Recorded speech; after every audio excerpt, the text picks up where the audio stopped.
മഹദിയായ ബീബി നഫീസത്തുൽ മിസ്രിയ റളിയല്ലാഹു അൻഹയുടെ മുമ്പിലേക്ക് ഒരു പെണ്ണ് കടന്നു വന്നിട്ട് പറയുകയാണ്, ബീബി നഫീസ, ജീവിതത്തിൽ ഒരുപാട് സങ്കടങ്ങൾ പേറി വരുന്നൊരു പെണ്ണാണ്.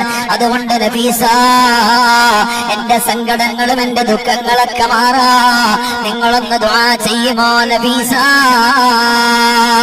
ഉടൻ തന്നെ മഹദിയായ നഫീസത്തുൽ മിസ്രിയ റളിയല്ലാഹു അൻഹ ഈ പെണ്ണിനോട് പറഞ്ഞു കൊടുത്ത എന്തെന്നറിയുമോ?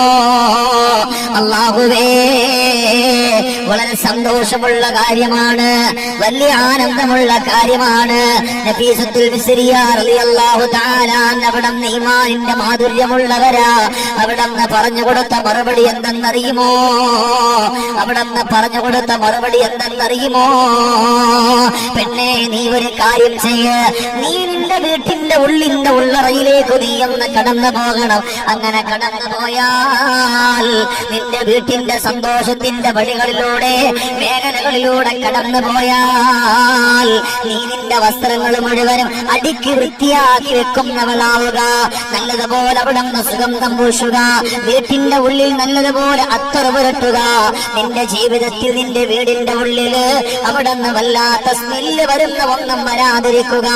സന്തോഷത്തിന്റെ വഴികൾ ഒരുക്കണമെന്ന് മാത്രമല്ല, നിന്റെ വീടിന്റെ മുമ്പിൽ നിങ്ങൾ ധരിക്കുന്ന ചെരുപ്പുകളെ വലിച്ചിങ്ങനെ ഇട്ടേക്കരുത്. വല്ലാത്തൊരു മനുഷ്യൻ. ഇന്നിപ്പോ നമ്മുടെയൊക്കെ വീടുകളുടെ ഉള്ളില്, നമ്മുടെ വീടിന്റെ മുമ്പില് നമ്മളിങ്ങനെ ചെന്നാൽ കാണാം, പിന്നെ വീട്ടിലുള്ള ഭർത്താവിന്റെ അഞ്ചിയോട് ചെരുപ്പ് വീടിന്റെ മുമ്പിൽ ഇതാണ് ഇല്ല, അതിനടുത്ത് അടുക്കി വെച്ചോ. വീട്ടിന്റെ മുമ്പിലാണെങ്കിലും രണ്ട് ചെരുപ്പും പിന്നെ ഒരു സ്ഥലത്തുണ്ടാവുക.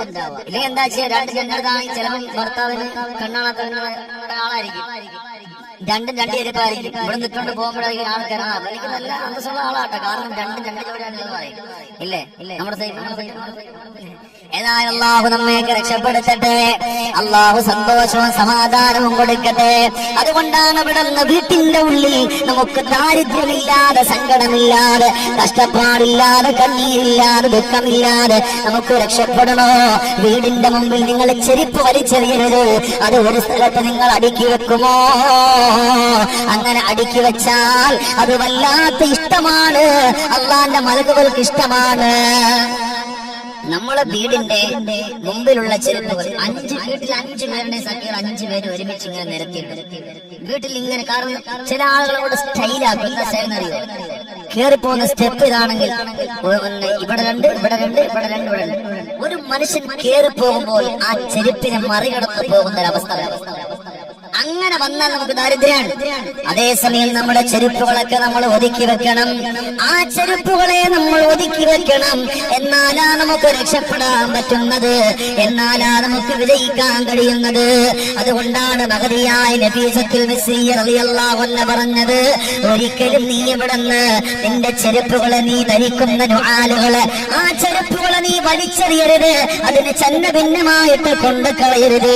പിന്നീട് ഇവിടുന്ന് മഹദിയവരുകളെ പറഞ്ഞു കൊടുക്കുകയാ, നിനക്കവിടുന്ന് ആവശ്യമില്ലാത്ത വസ്ത്രമാ, അതിനൊരു കേടുപാടില്ല, എങ്കിൽ നീ അതിനെ ചുട്ടുകരിക്കല്ലേ. അങ്ങനെ ചുട്ടുകരിച്ചാൽ നിന്റെ ജീവിതത്തിൽ ദാരിദ്ര്യങ്ങൾ മാറില്ല. ചില ആളുകൾക്ക് വസ്ത്രം കൂടി എന്താ ചെയ്യാൻ കത്തിക്കും. സഹോദരങ്ങളെ, ദാരിദ്ര്യമാണ് നമ്മൾ വലിച്ചു വരുത്തുന്നത്. ആവശ്യമില്ലാത്തതാണോ, കീറിയതാണോ, ഉപയോഗിക്കാൻ കഴിയാത്തതാണോ, അല്ലെങ്കിൽ ഒരൽപ്പം കൂടെ ഉപയോഗിക്കാൻ പറ്റും. നമ്മൾ വലിയ വസ്ത്രമായിട്ടതെങ്കിൽ നമുക്ക് ചെറുതായി, എന്നാൽ അവിടെ നിന്ന് വേറെ ഒരാൾക്ക് പറ്റുമെങ്കിൽ, അവർക്കിടാൻ ഇഷ്ടമാണെങ്കിൽ അവർക്കൊന്ന് കൊടുത്തോ, അതൊരു പുണ്യമുള്ള കോരി കിട്ടും. ഞാൻ സഖ്യറിനെ സഖ്യറിനൊക്കെ കാണുന്നുണ്ട്, അപ്പൊ സഖ്യറിനിട്ട് ചെറുതായ ഉടുപ്പ് എനിക്ക് എന്തായി കാറ്റായിരിക്കും. അങ്ങനെ സംഭവം കുഴപ്പമില്ല അല്ലേ? എന്നാൽ അവിടെ നല്ല മനസ്സോടെ അവിടെ വസ്ത്രങ്ങൾ സൂക്ഷിക്കണം. അല്ലാഹുവേ, ഏറ്റവും കൂടുതൽ നമ്മൾ ശ്രദ്ധിക്കേണ്ടുന്ന ആരുടെ വസ്ത്രങ്ങളെന്നറിയുമോ? കൊച്ചുമക്കളുടെ വസ്ത്രങ്ങളാണ്, കുട്ടികളുടെ വസ്ത്രങ്ങളാണ്. 3 വയസ്സും 2 വയസ്സും 1 വയസ്സും 6 മാസവും പ്രായമുള്ള പ്രിയപ്പെട്ട പുന്നാര മക്കളുടെ വസ്ത്രങ്ങളുണ്ടല്ലോ, ആ വസ്ത്രങ്ങളെ ഒരിക്കലും നമ്മൾ വലിച്ചെറിയരുത്. ആ വസ്ത്രങ്ങൾ അങ്ങിങ്ങായിട്ട് കൂട്ടിയിടരുത്. ആ മക്കളെ വസ്ത്രമാണ് അടുക്കി വെക്കാനുള്ളത്. അതല്ല, ആ മക്കളുടെ വസ്ത്രങ്ങൾ വലിച്ചെറിഞ്ഞാൽ ആ മക്കൾക്ക് രോഗം വരാതെ കാരണമാണ്. ചില വീടുകൾ നമ്മൾ കാണാം, അവിടെ 3 അപ്പുറത്ത് 3 പിന്നെ ഭർത്താവിന്റെ വസ്ത്രത്തിനോട് ഒരു 5 അത് പാടില്ല. അവരുടെ വസ്ത്രം ഒരു സ്ഥലത്ത് തന്നെ കൊണ്ടിടണം. അങ്ങനെ കൊണ്ടിടുമ്പോഴാണ് നമുക്ക് വിജയിക്കാൻ പറ്റുന്നത്. നമ്മൾ പറയുന്ന ഇൽമ കൊണ്ട് കേൾക്കുക, അത് പഠിച്ചു കൊണ്ടുവരാം. അപ്പോഴാ നമുക്ക് വിജയിക്കാൻ കഴിയുന്നത്. വെള്ളമൊക്കെ നിങ്ങൾ ഓതി കുടിച്ചോളി. നിങ്ങൾ തന്നെ സ്വന്തമായിട്ട് ഫാത്തിഹ ഇഖ്ലാസ് ഇന്ന ഒന്നല്ല ഖുർആൻ ഫുൾ ഓതിട്ട് നിങ്ങൾ കുടിച്ചോളി. ഇനിയിപ്പോ ഞാൻ പറഞ്ഞിട്ട് ആരും കൊണ്ടുവരരുത്. അതുകൊണ്ട് സൂക്ഷിക്കണം. നല്ല മനസ്സോടെ നിങ്ങളുടെ ഖൽബിന്റെ ആഗ്രഹമാണ് നിങ്ങൾക്ക് വിജയിക്കാൻ പറ്റുന്നത്. അവിടെയാണ് നിങ്ങൾക്ക് സന്തോഷത്തിന്റെ വഴികൾ ഒരുക്കുന്നത്. കൊച്ചുമക്കളുടെ വസ്ത്രമുണ്ടോ അതിനെ വലിച്ചെറിയരുത്. പിന്നീട് അവിടെ നബീസുൽ മിസ്രി റളിയല്ലാഹു അൻഹു പറഞ്ഞു കൊടുക്കുകയാണ്, മോളെ നിന്റെ പൊന്നുമോൾ അവിടെ നിന്ന് മലവും മൂത്രമൊഴിക്കുന്നവളാണ്. അവിടെ നിന്ന് കൊച്ചുമക്കളും മലവും മൂത്രമൊഴിക്കുന്നവരാണ്. എന്നാൽ ആ പ്രിയപ്പെട്ട പുന്നാര മക്കള് അവര് മലമൂത്ര വിസർജനം ചെയ്തത് പല ഭാഗത്തായിട്ട് വലിച്ചെറിയരുത്. അതിന് നമ്മുടെ വീടിന്റെ ഉള്ളിൽ സൂക്ഷിക്കാതെ പുറത്തൊരു ഭാഗത്തേക്ക് നമ്മൾ കൊണ്ടുവെക്കുക. അല്ലെങ്കിൽ അതിനെ പെട്ടെന്ന് നമ്മൾ കഴുകി വൃത്തിയാക്കുക. കൊച്ചുമക്കളെ ആണെങ്കിൽ എല്ലാം കൂടെ കൂട്ടി ഒരു ബക്കറ്റ് ഇട്ടിട്ട് മൂലെ കൊണ്ടിങ്ങനെ കാത്ത് എന്തായാലും സ്വർണ്ണം കെട്ടിയിട്ട് അല്ലെ, ഒന്നുകിൽ അതിനെ കഴുകി വൃത്തിയാക്കുക, അല്ലെങ്കിൽ വീടിന്റെ പുറത്ത് വെക്കുക. അള്ളാഹുവിന്റെ റഹ്മത്തിന്റെ മാലാകമാര് കടന്നു വരാൻ, അള്ളാഹുവിന്റെ റഹ്മത്തിന്റെ മാലാകമാര് കടന്നു വരാ അത് കാരണമാണെന്ന് പറയുമ്പോ എന്റെ പ്രിയമുള്ള സഹോദരങ്ങളെ, എന്റെ പ്രിയപ്പെട്ട പൊന്നുപെങ്ങന്മാരോട് പറയാണ്, നിങ്ങൾ അങ്ങനെ മക്കളെ നജസ്സായ വസ്ത്രമാണോ അത് എത്ര പെട്ടെന്ന് നിങ്ങൾ കഴുകിയിടുന്നു. കാരണം മറ്റുള്ള ജന്തുക്കൾ വന്ന് നിങ്ങളുടെ മക്കളുടെ ആ മലീമസമായ ആ വസ്ത്രത്തിൽ നിന്നും മലമോ മറ്റുള്ള എന്തെങ്കിലും കുത്തിപ്പറിക്കുന്നതിന് മുമ്പ് അല്ലാഹുവേ നിങ്ങൾ അതിനെ കഴുകി ശുദ്ധിയാക്കിയാൽ നിങ്ങളുടെ മക്കൾക്കാണ് നിന്റെ പുണ്യം കിട്ടുന്നത്. ഇന്നിപ്പോ നമ്മൾ എന്താ വെച്ചാൽ മക്കളുടെ ഇത് പറയുമ്പോ ഞാൻ ഇനി വൃത്തിയായിട്ട വാക്ക് പറഞ്ഞു പറയല്ലേ, മനന്നൊക്കെ പറഞ്ഞിട്ടേ ഇത് നമ്മൾ പഠിക്കാനുള്ള വിഷയമാണ്. കുട്ടി അവിടെ നിന്ന് കാട്ടിച്ചിട്ടുള്ള ഒരു വസ്ത്രം നമ്മൾ കൊണ്ടുവന്നിട്ട് വെളിയിലേക്ക് വെക്കാൻ, അതവിടെ നിന്ന് വല്ല ജീവികളോ വന്നിട്ട് കൊത്തിപ്പറിച്ചാൽ നമ്മുടെ കുട്ടിയുടെ മലിനമായിട്ടുള്ള ആ നജസ് ആ ജീവിത കഴിക്കാൻ നമ്മളതിന് വേണ്ടിട്ട് എത്തിച്ചു കൊടുക്കാൻ അതിനെ നമ്മൾ കഴുകി വൃത്തിയാക്കിയാൽ ആ സമയം തന്നെ വെള്ളമൊഴിച്ച് ഒരു ബക്കറ്റിൽ വെച്ചു അതിനെ കഴുകാൻ വേണ്ടി കൊണ്ടുവന്നാൽ അത് സന്തോഷമാണ്. അത് മാത്രമല്ല, നിങ്ങളുടെ വീട്ടിന്റെ ഉള്ളിൽ നിങ്ങളുടെ പ്രിയപ്പെട്ട പുന്നാര മക്കളുണ്ടല്ലോ, ആ പ്രിയപ്പെട്ട മക്കളും മലമോ മൂത്രമോ ഒഴിച്ചാൽ ആ തുണി നിങ്ങളുടെ വീട്ടിന്റെ അകത്തിടുമ്പോ ഏതെങ്കിലും ഒരാള് കടന്നു വന്ന്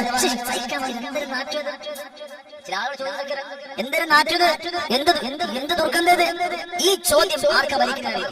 ആ കുട്ടിക്കാർ. ഇവരുടെ മനസ്സുകൊണ്ട് നാശം എന്ന് പറയുമ്പോ നമ്മളെ കുത്തി പ്രാവാണ്. അതിനൊരവസ്ഥ നമ്മൾ ഉണ്ടാക്കരുത്, അതിനൊരവസ്ഥ നമ്മൾ ഉണ്ടാക്കാൻ പാടില്ല. അതുകൊണ്ടാണ് ഇവിടെ നിന്ന് പറഞ്ഞു പോകുന്നത്, സുബ്ഹാനല്ലാഹ്, നമ്മുടെ പ്രിയപ്പെട്ട പുന്നാര മക്കളുടെ ജീവിതത്തിൽ അല്ലാഹു സുബ്ഹാനഹു വ തആല ആനന്ദം തരണമല്ലോ, സന്തോഷം തരണമല്ലോ, സ്വർഗത്തിന്റെ വിധിവിലക്കുകൾ അല്ലാഹു തആല തരണമല്ലോ. ആനുകൂല്യങ്ങൾ അല്ലാഹു നമുക്ക് തന്ന സന്തോഷത്തിന്റെ വഴികളിലൂടെ അല്ലാഹു നമ്മളെ കൊണ്ടുവരണമല്ലോ. അതുകൊണ്ടാണ് ഇവിടെ പറഞ്ഞു പോയത്, ഈമാനിന്റെ വെള്ളി വെളിച്ചം നമ്മുടെ ഖൽബിന്റെ ഉള്ളിൽ കൊണ്ടുവന്ന റബ്ബേ, ഞാൻ കാരണം എന്റെ മക്കൾക്ക് ഒരു സങ്കടം വരാൻ പാടില്ല, ഒരു വിഷമം വരാൻ പാടില്ല, എന്റെ മക്കൾ ആരും ക്ഷമിക്കാൻ പാടില്ല. ഞാനിപ്പോ സക്കീറിനെ എങ്ങനെ പറയുന്നത് ഒരു ഉദാഹരണം കിട്ടിയൊരു മുതലാണ്. ഇപ്പം സക്കീറിന്റെ വീട്ടിൽ ഒരാൾ വരാൻ, നിന്റെ വീട്ടിലുള്ള കുട്ടി മലമൂത്ര വിസർജനം ചെയ്ത് ആ ദുർഗന്ധം വീട്ടിലുണ്ടെങ്കിൽ പുറത്തുനിന്ന് കടന്നു വരുന്ന ഒരാൾ എന്താ പറയാ, നമ്മളോട് പറയില്ല, പുറത്തിറങ്ങിയിട്ട് എന്ത് നാറ്റല്ലേ, ആരൊക്കെ പറയാം, ഒന്ന് സക്കീറിനെ അല്ലേ. എന്നാൽ അവിടെ അത് മാറണോ, അല്ലാഹുവേ നമ്മൾ വൃത്തിയാക്കണം. ഒരു മനുഷ്യനെ കൊണ്ട് നമ്മളൊന്നും പറയിപ്പിക്കരുത്. അതാണ് നഫീസത്തുൽ മിസ്രി റളിയല്ലാഹു തആല പറഞ്ഞു പോയത്, ഒരിക്കലും നിങ്ങളുടെ അല്ലാഹുവേ ഒരിക്കലും നിങ്ങളുടെ പ്രിയപ്പെട്ട പുന്നാര മക്കളുടെ മലിനമായ വസ്ത്രം നിങ്ങളുടെ വീട്ടിന്റെ ഉള്ളിൽ നിങ്ങൾ കൂട്ടിയിടല്ലേ. അങ്ങനെ കൂട്ടിയിട്ടാ അത് പ്രിയപ്പെട്ട മക്കൾക്കത് രോഗമുണ്ടാകാൻ കാരണമാണ്, സങ്കടമാണ്. അതുകൊണ്ട് പാടില്ലല്ലോ എന്നവിടെ പറഞ്ഞു പോയെങ്കിൽ